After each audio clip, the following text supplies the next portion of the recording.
All right, thank you very much, Rohini. Like I mentioned, if you have any questions for Rohini, she is in the chat with us right now, so feel free to go ahead and pop your questions in there. All sessions will be made available post-event. They should be up next week. So if you've missed anything, no worries, they'll be available post-event. Our next session will get started in just a few minutes. It is also a pre-recorded session. This session is Product Security Leadership Lessons Learned, and our speaker is Steve Lipner, Executive Director.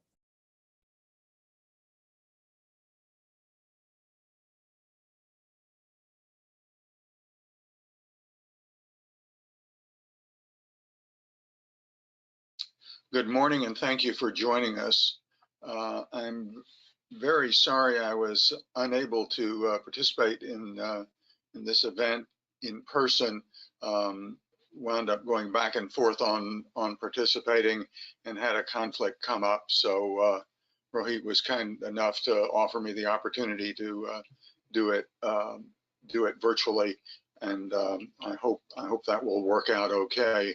I'll give you contact information for questions at the end of the talk. What I want to cover today is the topics shown on this slide. I'll give you a little introduction. I'll talk about some ancient history that sort of predated my time at Microsoft and worrying about software security, software assurance, and then go into some of the origins of the security development lifecycle and the way we managed it, and finally several slides and some discussion on lessons learned from that experience. So a word of introduction. I've been working in computer security since 1970 with occasional breaks, probably I think that's 52 years, hard as it seems to believe. I think I was out of security for 5 years over the course of that time, but mostly doing security stuff. Started out doing government projects for the Air Force, worked in commercial companies, Digital Equipment Corporation, Trusted Information Systems, which was a small firewall vendor, as well as a couple of government contractors, and joined Microsoft in 1999. Initially as leader of what was called the security response team, which I'll talk about a little in the next slide. The thing that I spent most of my time on, and is certainly why I'm here today, is that from 2004 to 2013, I created and led the Security Development Lifecycle team at Microsoft and was responsible for the creation of the Security Development Lifecycle, or SDL. I retired from Microsoft in 2015, and since then I've been Executive Director of SAFECode, which is a small nonprofit organization that focuses on software security, software assurance, software supply chain, and takes advantage of a lot of the experience that I've had over the years. Security Compass is a SAFECode member, and Rohit asked me to talk about the role of the Chief Product Security Officer in this talk this morning. I have to say that I never actually had the title of Chief Product Security Officer, but I think that's probably close enough to what I did, so I can at least share some insights with you. Let's go back and talk about Microsoft and security as things started out. In the 80s and early 90s, if any of you remember the Orange Book, security used to be about security features. Build-in features to authenticate users, build-in features to authorize access to files and communications and interprocess channels and so on. Build-in auditing so you can tell what all people did on the system. That was the basis of the government security evaluation criteria called the Orange Book. That was the basis of a lot of understanding of what it meant to deliver a secure product. And certainly it was a major influence on the way that Microsoft built Windows NT back in the early 90s. By the mid-90s, it became evident that maybe there was more to software security than just security features.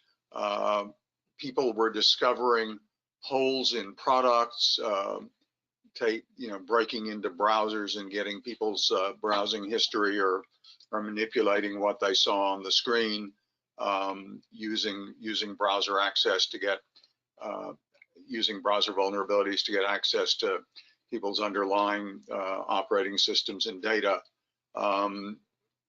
Various attacks on servers. And the combination of the vulnerability trends and the emergence of the internet made security and security assurance as we know it an important consideration for a lot of companies, including Microsoft. Microsoft responded by creating both the security response team and something called the Secure Windows Initiative, MSRC and SWI. The security response team became the Microsoft Security Response Center, and its job was and is to accept vulnerability reports, investigate the reports and the causes of the vulnerabilities, get product groups to fix them, and release updates.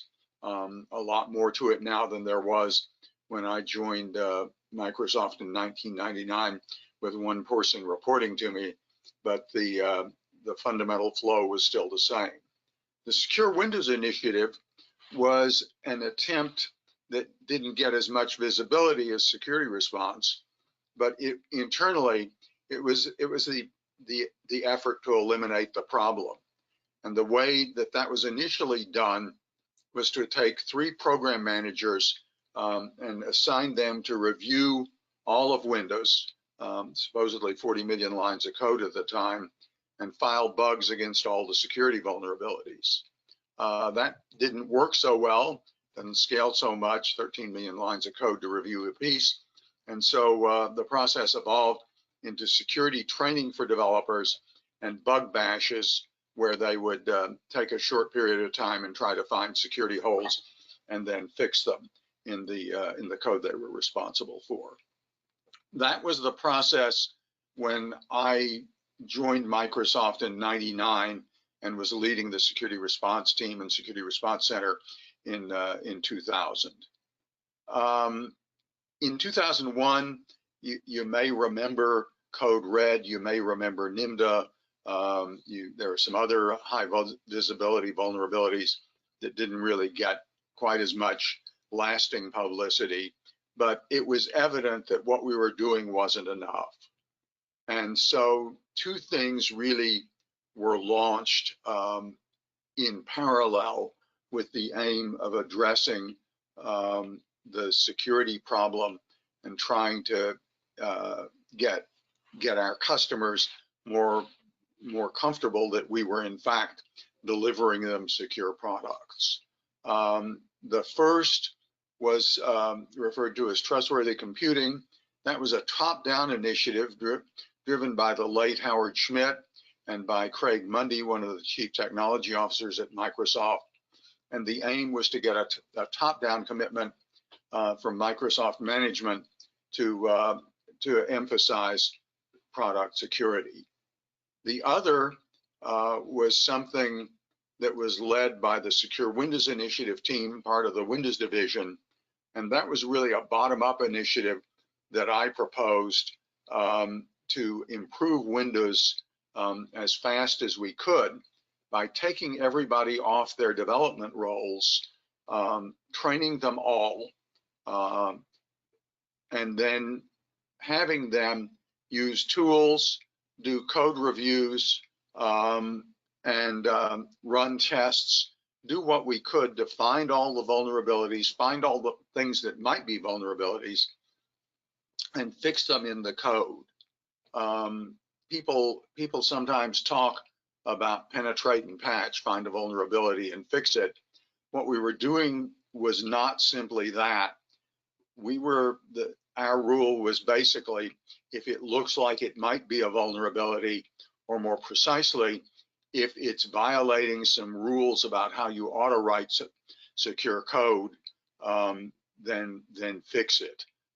So the bar to getting fixed was much lower, and the impact was much broader. That security push was co-led by the Windows team and the Secure Windows Initiative team.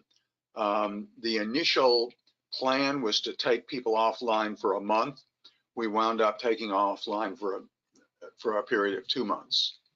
The big concern that that we had, that my boss had when we started the security push, was how do we get the developers to actually commit to doing that stuff? Because we had, the Secure Windows Initiative team was, still, I think, 3 people. And, we had this 40 million lines of code. So how are you going to get the developers to pay attention and take it seriously? And it turned out that we were either smart or lucky in that the Trustworthy Computing Initiative had been launched, and people paid attention to what Bill Gates said, and so that was important. All these vulnerabilities had gotten a lot of press, a lot of customer complaints, a lot of visibility. People wanted to be proud of the work they were doing, and if you were at Microsoft in 2001, you weren't proud of what we were accomplishing in terms of product security, and so that was a motivator. And then the third thing that I always have thought was important was when we took people to training, was 4 hours of secure development training for everybody, 8,500 people. And we did that over a period of a week, 10 training sessions, about 850 people a person. And we got them into this big conference room that holds about 1,000 people. And one of the vice presidents that led one of the component groups at Microsoft in Windows stood up and told them how important secure development was, how committed the company was to doing secure development, and how important it was that they pay attention and take this seriously.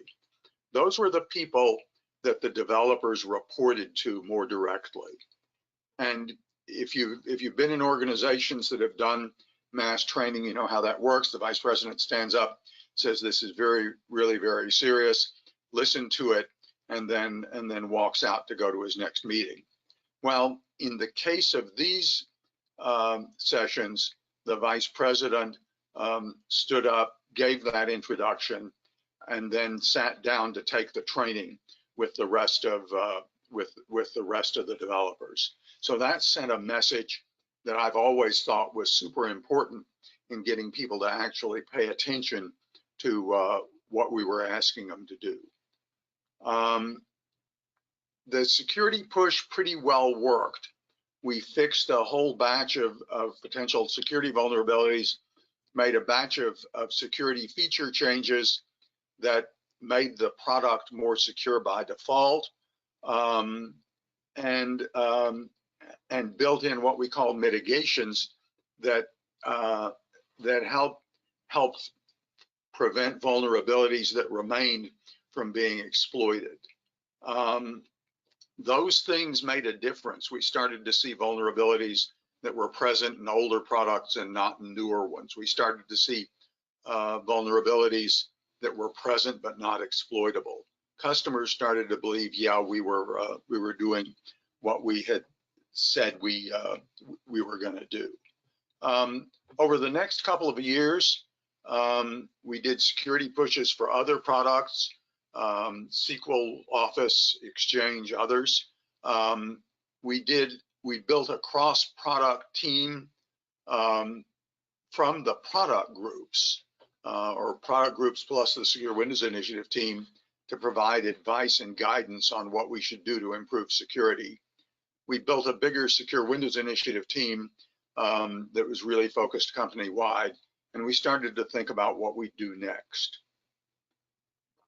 In 2004, that led us to create the Security Development Lifecycle. We talked to executive management up to the CEO level and agreed that we'd establish a permanent process that would be there forever. I remember Ballmer saying in the meeting, okay, that's decided, we're going to do this, we're not ever going to talk about it again. And that's been the case. We created the SDL, and it defined the training, the tools, the must-fix bugs, the testing regimes that were mandatory for all products. This is the standard slide that we used to use to explain what was in the SDL. I'm not going to go over it. It shows sort of a waterfall-y process, but in fact, we adapted it to Agile. It's been adapted to DevOps. And the key thing I think I just want to mention is that little circle in gold at the bottom.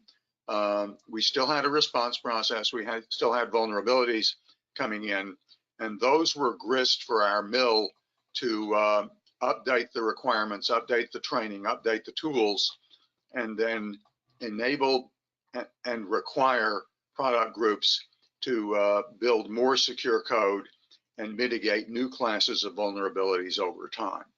And that stuff all pretty well worked. Now, I want to talk about managing the SDL, and this is where we get into the issues of and role of being a chief product assurance officer. The SDL team was not securing the product, okay? The SDL team provided the tools, it provided the training, provided the assistance. The SDL was mandatory, and we tracked the way that product groups followed the requirements of the SDL, but we did that with as light a touch as possible. We did it by looking at the things they'd done and recorded. We did that by using the tools to make sure that, you know, if this tool is supposed to come out clean when it runs on your code, and we could run the tool too, and then if it was clean, we knew that the developers had done the right thing. The SDL team, you know, I talk sometimes about scale. The SDL team was about 50 people. We were responsible for the security work of about 50,000 developers. And so at that scale, you have to rely on the developers to do the right thing. You enable them, you equip them, you motivate them, and then you watch in a very scalable and efficient way. But they're building the secure code, or the secure code isn't getting built. And that's something I'm going to come back to.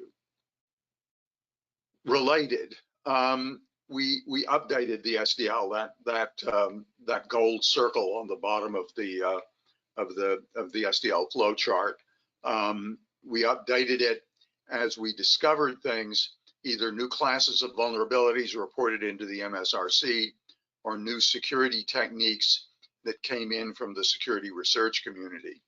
Fuzzing as a security technique was discovered or became visible a little after the SDL was created. And so that was one of the first things that we added to the SDL as a new technique. And an important thing there was that we created something called the SDL Advisory Board, which was composed of product group security leaders who were responsible for building products securely. People from SQL, people from Windows, people from Office. And what we wanted them to do was to say, you know, yeah, this is important because the security problem is important.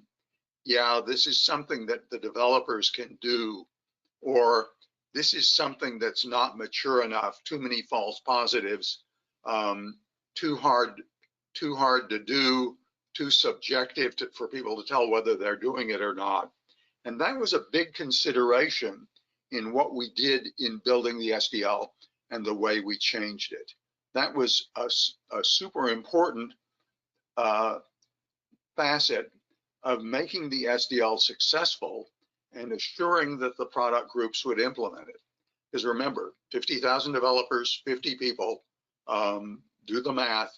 They're going to have to do it, and they're going to have to be willing to do it. If somebody couldn't meet an SDL exception, too late in the cycle, too hard to do, too much of an impact, that was a product group risk decision. The product groups managed their businesses, they managed risk. What we did, though, was to meet with them at an appropriate management level and make sure they understood the risks that they were accepting and their implications. Well, this is one internet exposed buffer overrun vulnerability. Remember code red? Do you really want to ship with that? The answer almost always came out the right way.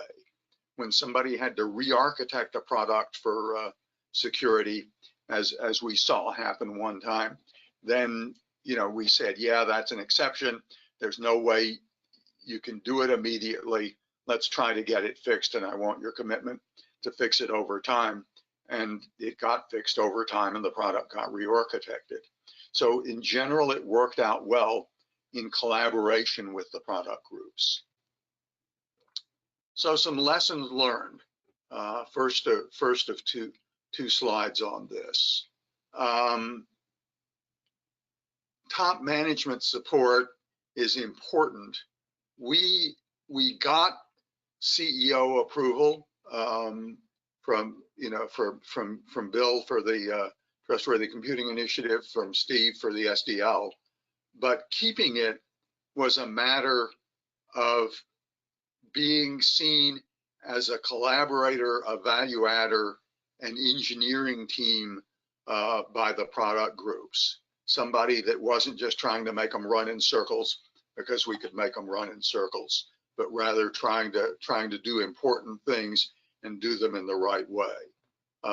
So yeah, really top management support was important in the first instance. Product group leadership was important both because they decided whether their people would do this stuff or not, and also because top management would hear if the product group said, hey, the SDL team has gone off the rails. You really need to rein them in. We never got reined in. And finally, the developers. And that was a matter of not asking them to use unusable tools, not asking them to do busy work, having the people they interacted with from our team be credible to developers, highly technical, highly capable in an engineering sense, and having them viewed as peers to the developers who were getting these tools inflicted on them and having to meet the requirements. We of course used feedback from the response cases to guide the SDL. I showed that on the earlier slide. That had the benefit that we could explain why we were doing something, and both to ourselves and to the product groups. And it also gave us an atmosphere and approach of continuous improvement. Talked about building a team of security experts that's credible. The tools have to be usable, have to be reasonable. In general, you don't want a lot of false positives, is really what that means. If there's an issue that's super bad, being exploited, fairly prevalent, and hard to build a good tool for, then you swallow hard and say, okay, we're really going to have to ask you to do this because the alternative is unbearable. We did that a few times, not many. And again, just stress, be a credible partner to the leadership of the product group. It's a very repetitive slide, but some of those points are very important. Don't do's. I've seen a company at one time that seemed to be trying to hold all the security in the security team. You know, think back to the 3 Windows SWI team people trying to review all of Windows. They weren't exactly doing that, but they ran the static analysis tools, and then they told the product groups what they had to fix. They did the searching for vulnerabilities. You can't do that. It doesn't scale. The product team has to do the security. You enable them, tell them how. I've seen a company say, well, we have a bug bounty program, so we're going to make our product secure by fixing the bugs that the bug bounty reports to us. Bug bounties are great, but they're not a substitute for a secure development process. That's actually pretty much a quote from Katie Masouras, who was largely the creator of bug bounty programs as they exist today. And the key point is that the bug bounty will find the same. If you have a vulnerability that's present and prevalent, the bug bounty will find that vulnerability over and over and over and over. It's sort of like repeating the same experience again and again and again. Better to build a tool, find that vulnerability yourself and fix it, and make the bug bounty folks find vulnerabilities that aren't easy and you don't know about.